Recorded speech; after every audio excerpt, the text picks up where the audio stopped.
Hey, good morning everybody. It's Andrew with NQS Performance Outdoors. I don't know if you can hear it here in my voice, but I am a little bit under the weather. But I've been down in the basement trying to get a few reels ready for my trip to Florida. And I got thinking many of you are probably getting your bass seasons underway. Here in Wisconsin, they close inland waters until the 15th of May, but we are still able to fish in the rivers for bass. Also, I live close to the Illinois border, so if I want to start heading down south into Illinois, I can do some bass fishing down there.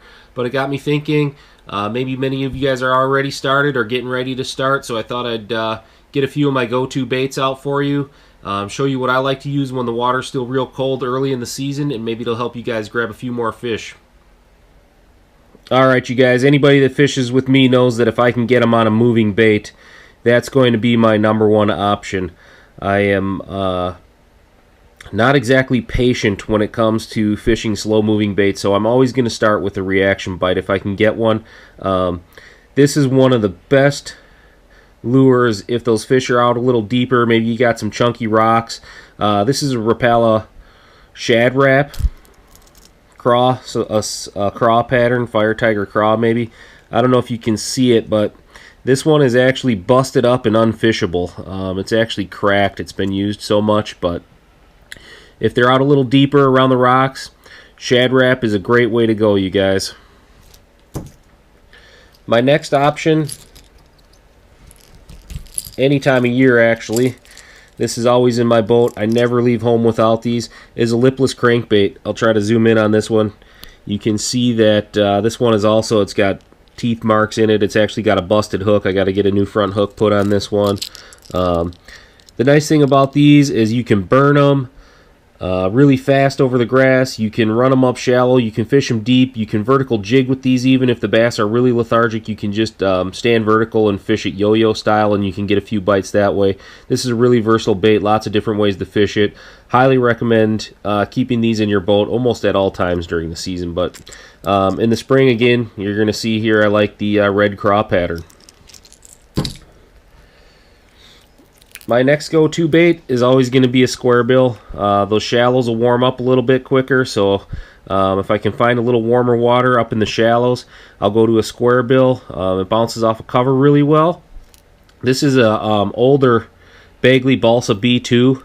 You can see it's got the double line tie. This is a really productive bait for me, guys. Other baits that I like are like a KVD 1.5 or a 2.5, just depending on conditions and how finicky the bass are. I know I typically, for smallmouth, I do better on the 1.5s. I don't know if it's the smaller profile that they like, but for smallies, I like a 1.5. But this is going to be my first go-to bait right here, almost always in the spring, is going to be a Bagley Balsa B. I haven't bought any of the new ones yet, so if you guys have used any of the new Bagleys, let me know how they are. I've been kind of curious about it. I just haven't broke down and bought any. I really do like these older ones. If I can find older ones than this, I'll grab them up, but it's getting awfully tough for me to pay, you know, $20 to $30 for a crankbait. So let me know what you guys think about the new Bagleys. I'm curious to hear your feedback on them. Next up is the original chatterbait. This kind of is a dual threat bait. You can fish it like a jig, or you can move it in the water column, much like you would a spinnerbait. I like a black and blue in the spring, or up here I try to stick to something like this one here that's sort of maybe a bluegill pattern. Bass are always feeding on small bluegill up here in Wisconsin, so you can never go wrong with that either. But for my money, the original chatterbait, I don't know. I've seen the jackhammer. I just can't break out $18 for a chatterbait. Maybe it's worth it, maybe it's not. If you guys have experience with the jackhammer, let me know what you think about it. Again, you're pushing into that $20 range on a bait. That's getting a little pricey for me.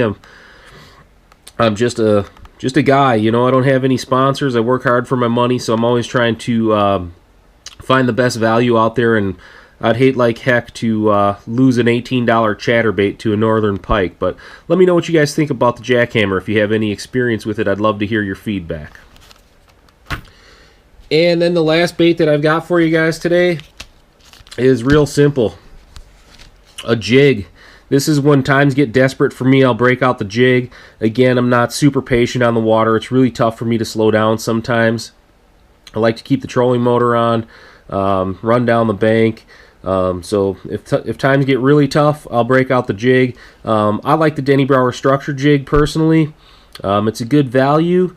The head profile allows me to do a lot of things with it. I can go ahead and skip it a little bit. I can swim it. I can fish the bottom with it. For me, when it comes to jigs, again, I don't get too complicated, you guys. Black and blue, or like a green pumpkin and brown. That's about it. I don't get too wrapped up in the colors. I think you'll find that if you stick to these two colors, you're going to catch fish most anywhere on them. If you guys have a favorite color that you think would outproduce these two colors, I'd love to hear from you on that as well. I just don't get too wrapped up in it, you guys. These are the two colors that I go with almost every single time. I might throw a PB&J in there once in a while, but if you'll notice a reoccurring theme here in the spring, it's pretty much craw patterns for me. Early in the year, those crawfish are starting to come out of the rocks a little bit, and the bass are going to be starting to root around looking for those. They're going to be looking to feed up before they do their thing and move up and do the spawn. I find the craw patterns to be really great colors early in the season. Alright, you guys, there you have it. Those are my go-to spring baits. If I can't catch them on those, I'm probably not going to catch them on that day. Give those baits a shot. Let me know how they work for you, and we'll look forward to hearing your feedback in the comments below.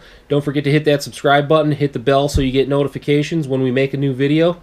Look forward to seeing you next time, guys. Tight lines, everybody. Thanks for watching.